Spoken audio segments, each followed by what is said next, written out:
that we've added about 1 million people over the past 18 months. How many over the past 3 months, 6 months? We don't know. The corruption doesn't end. Welcome back to Moose and Loose. My name's David. Today we've got the Liberals hiding immigration data. I mentioned this briefly on the previous video. Now we got some more details on this. We have a new report showing that Alberta is set to lose $1 trillion in economic value because of the Liberals' harmful emissions reduction plan, among some other stories here. Let's jump into this. Starting this one off, what do we got here? So we've got a difference in 2018, July 9th versus July 26, 2025. And what do we see? We see higher temperatures up here. This is how the media has changed. 24 degrees, 25, 28, all yellow. Now it's all red. It's 19 degrees and it's red. What's interesting about this too is you look at the date. Mark Carney became economic advisor to Justin Trudeau 5 years ago, so roughly about a year and a half after this. And then you started to see these things change. Mark Carney, net zero agenda. I wonder if this has something to do with this. He's been playing the long game the entire time, hasn't he? Got this one from Shazzy Golia. A Cpac man has been jobless for 2 years, still searching, caring for his elderly parents. Now a creditor wants $41K on his uninsured line of credit. He has $4K left in savings, a house with equity, and nowhere to turn. This isn't just his story across Canada. Countless others are facing no job, crushing debt, and nowhere left to go. This is so sad. So this is on the Personal Finance Canada subreddit. Hopefully somebody can get this guy a job. This is so sad. This is the story of Canada. This is how a country collapses. People just leave with unpaid debts. Moving ahead, we've got this one. Cottage purchased for $1.9 million sells at 45% loss in Ontario. This is also another common story we're seeing in this country. People just going belly up with their properties, taking a huge loss. So we can see this one here. It was bought for $1.9 million, sold for $1 million. That is a nasty drop. You can see here, they tried to sell it for 1.788. Then they tried for 1.85, thinking that would be better. 1.5, 1.6, 1.6, and then drop it to 1 million. This makes no sense how they're listing this. Why not list it for 1.3 and see if you get a bite? Either way, the market is crashing. Got this one here from Kirk. It says breaking the Liberal government's emissions reduction plan and its emissions cap on oil and gas industry is going to cost Albertans billions. Alberta will lose almost $1 trillion in economic activity between 2030 and 2050. Smaller GDP, decline in household disposable income, employment losses, provincial revenues down, total disaster for Alberta. And that's what we're seeing right here. $941 billion smaller between 2030 and 2050. This is Alberta's cumulative economy estimated, so $1 trillion loss between this time frame. We also have Alberta's real oil and gas sector GDP estimated to be 19 billion smaller in 2030 and 59 billion smaller in 2050. Average disposable income per person will be $3,291 lower by 2050. Alberta's employment losses are estimated to be 50,700 by 2030 and 157,000 by 2050. Unemployment rate is supposed to be 0.5 percentage higher 2030 and almost 1 percentage point higher by 2050. This is economic disaster. Keep voting Liberals and this is going to come true. So we've been talking about this one for a long time. This is the emissions cap that the Liberals have put on us. This is 2030 emissions reduction plan. Clean air, strong economy. Actually, it's weak economy. So first at the bottom here, they have a chart pathway to 2030. They're showing the emissions reduction here, 40%. And all these are different sectors. This gray one here is transportation. Oil and gas is this one. Heavy industry, buildings, etc. As you see here, this hits every single sector. We go into oil and gas. It's got an estimated change minus 31 from 2005 to 2030, 160 megatons to 2005. 2019, 191 megatons. What we've already done, established federal regulations requiring oil and gas sector to reduce methane emissions by 40 to 45% below 2012 levels by 2025. This year, proposed clean fuel regulations will reduce carbon intensity of liquid fossil fuels, including reducing emissions from oil and gas production. Just wait for it. It's right down here. Launch the Energy Innovation Program, yada, yada, yada. Deployment of clean technologies and the carbon capture, utilization, and storage stream to advance CCUS technologies. Develop an investment tax credit for capital invested in carbon capture, utilization, and storage. It's the Brookfield Special right here. This Brookfield Special is going to decimate Alberta's economy. $1 trillion. You go through this whole document here, they've really laid out every way that they've decimated our economy. I mean, you can stop anywhere. Accelerated the phase out of coal, implemented natural gas regulations, yet we're having massive shipments of coal going to China. How does that solve anything? Launched an $8 billion strategic innovation fund, net zero accelerator to support the decarbonization of Canada's largest industrial emitters through adoption of clean technology. This whole thing is a Brookfield special. This is a Mark Carney, Brookfield, stuff your own pockets with cash special. This one here is on transportation. They've got the forcing EVs on us by 2035. And to do that, they're established the $660 million zero emissions vehicles IZEV program incentives and encouraging the adoption of EVs. It's not working. Provide $15 billion in funding to support public and active transportation infrastructure, zero emissions buses. Those buses are awful. Everything the Liberals do is wasteful and dumb. You can literally pick apart anything in here, and it has been a disaster for Canada. Established a $4 billion Natural Climate Solutions Fund, which supports Canada's commitment to plant 2 billion trees. Justin Trudeau got nothing planted. Where are the trees? There are no trees. Another climate policy that he didn't follow through on. He took our money, but he didn't plant any trees. Moving ahead on Toronto's Sun, the Liberals have been caught hiding immigration data. So I briefly mentioned this the other day. Here's the details on this. Michelle Rempel-Gardner has been digging this up for the Conservatives. Seems the Liberals don't want to know what's going on with immigration, the main thing that has destroyed everything in our country right now. Seems that the Carney Liberals have just stopped releasing public information through the open portal data set on government website on how many immigrants were getting into this country. There hasn't been an update since the March numbers, and those came out in May. My colleague Brian Passifhume was writing about this and asked the department what happened. They didn't get back to him till after press time, but eventually they sent him a statement saying that they were updating how the data is being presented. Let me quote, "The goal is to provide clearer explanations of trends and greater context to help Canadians better understand data about key IRCC programs." That would be Immigration, Refugees, and Citizenship Canada. As part of this work, we're updating our web content to make the data more accessible and meaningful. The most recent statistics will be published shortly. One other thing they told him was that if you really wanted it, you could ask for it. Well, lots of people rely on this data. As Rempel pointed out, everything from local governments, provincial governments, school boards, home builders, businesses, all kinds of people rely on this data, and it's been missing for months. And Rempel's concern is that, well, the government's just going to fudge the data. Now, why does this matter? Because immigration has been a huge issue for the past number of years. As it has ruined our country. There's too many people coming in. There's people coming in who shouldn't be coming in. People taking advantage of our system, the free hotels, the free ride. It all has to end. There's no free rides in this country. Canadians need to get taken care of for once here. We have wildfires all over the country. We have so many millions of dollars been flushed over to the World Bank, to gender-sensitive farming in Uganda, the Democratic Republic of Congo, and Sudan. And we don't have enough water bombers and heli tankers to deal with this. There's literally one burning out of control just 14 kilometers from where I'm sitting right now. I'm on high alert to jump in the car and drive away and hope everything doesn't burn down because Justin Trudeau, now Mark Carney, aren't spending our money on water bombers, hiring more firefighters, heli tankers, and everything we need to deal with wildfires in Canada. It's not climate change. If it were climate change, they would actually put their money where their mouth is. They do not care about us. They've been taking tax dollars and not putting the money towards things that actually fight back against climate change, forest fires, arson. The Liberals are an absolute joke. They're a scam in this country. There's a clip of Justin Trudeau making a promise about water bombers and firefighters a couple years ago. We'll take a look at that in a second, but first, we'll finish up on immigration here. Former Prime Minister Justin Trudeau says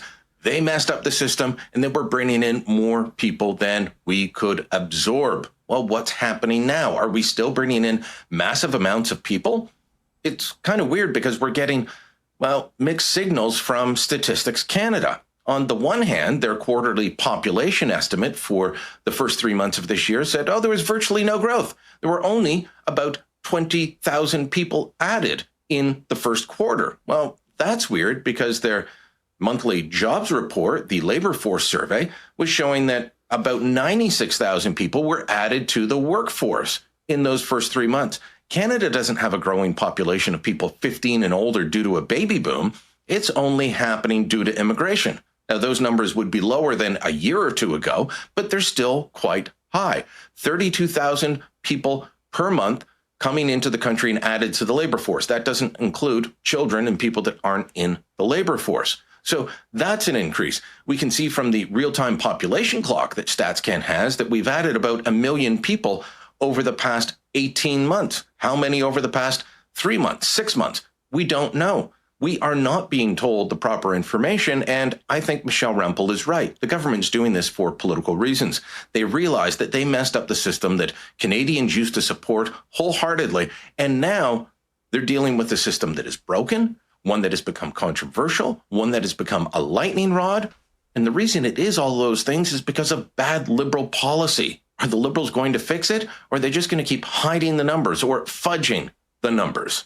That's all they're going to keep doing. They're probably bringing in more people right now, further unrolling the Century Initiative to get to 100 million people by 2100. It's a part of their grand scheme to get rich off of us, squeezing us dry and replacing the Canadian population with people from the other side of the planet. We're headed the same direction as Britain, Ireland, Germany, and Sweden. No numbers, no accountability. Canadians are losing their jobs while immigrants are paid to live in hotels. It's really sad, the state of politics in Canada. Create a situation where the medical field is overwhelmed, expand MAID, and call it compassion. Canada is one dark place. Going back to the wildfire situation here, Justin Trudeau, a couple years ago, here he is in 2021 promising $500 million, 1,000 firefighters, and new water bombers for Canada. And considering water bombers are made in Calgary, we should be able to secure a couple of them. This fire season has been one of the worst on record. A re-elected Liberal government will invest $500 million ahead of the next fire season for the firefighters and equipment provinces need. We'll train at least 1,000 more firefighters in communities across the country. So spoiler alert, they didn't get 1,000, they got 300. This guy is such a loser. We basically traded this absolute buffoon, Justin Trudeau, for a guy just as corrupt but a lot smarter than him in Mark Carney. So $500 million, 1,000 firefighters got us 300 firefighters and 0 water bombers. And now we see the mountains burn. It's going to happen again next year. It's always going to happen. It happens every year. Maybe we can get prepared for it for once. Moving ahead, we've got China's new tariffs on canola. I should have noted yesterday to make it clear, regarding all the products that come in and out of Canada, there's a lot of different categories, and China already had 100% tariffs on canola oil and canola meal, but they just added 75% tariffs on canola seed. I guess the other part of that, Colton, too, and just briefly, too, for viewers and following this, because the U.S. just extended a truce with China for another 90 days. So that, at least that trade relationship is lessening. There's not as much tension, it appears, at least for right now.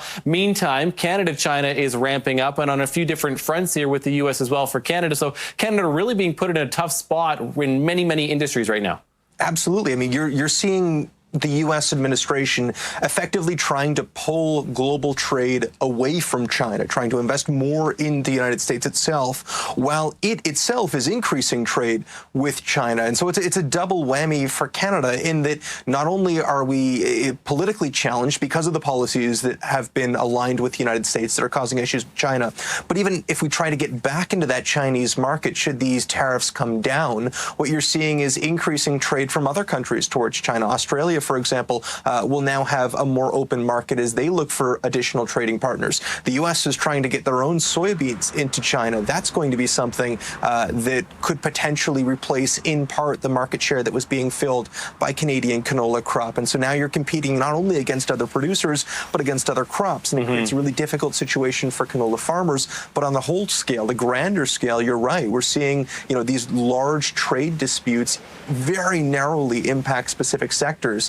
And it's automakers, it's steel plants, and now canola farmers who are bearing the brunt of these large international disputes. And while we started to see some financial support for many of those industries, we haven't seen it yet for canola farmers. We have seen some loans that came out prior to this most recent announcement from China, but certainly those won't cover the costs that are going to be imposed by these anti-dumping duties. And when This is sad. It's just the West getting decimated again. Mark Carney, absolutely crickets. He's not going to push against his master, Xi Jinping. He's literally doing nothing. Scott Moe came out today. There's a quote here. Our federal government cannot sacrifice a $43 billion canola industry to protect the fledgling electric vehicle industry largely based on Eastern Canada, Scott Moe said on Tuesday, responding to the latest round of Chinese tariffs. Yeah, the EV industry doesn't exist in Canada. Why would we decimate a $43 billion canola industry? This is really really sinister stuff. The Liberals are trying to corner that EV market and have it become something because they're getting in on the ground floor. They have all the shares of it. They're all lined up to make all the money if they can force all of us into their master EV plan, and it's blowing up in their face, and they're not stepping back away from it. Their actions are just pushing Canadians further and further over the edge. You can feel the tensions rising. Like, it rose up with Justin Trudeau, and then things simmered down a bit because people were anxious for an election, like, okay, election's coming. Push back the thoughts of civil war and all that kind of stuff. Those kind of comments you'd see kind of disappeared there for about a year running up to the election.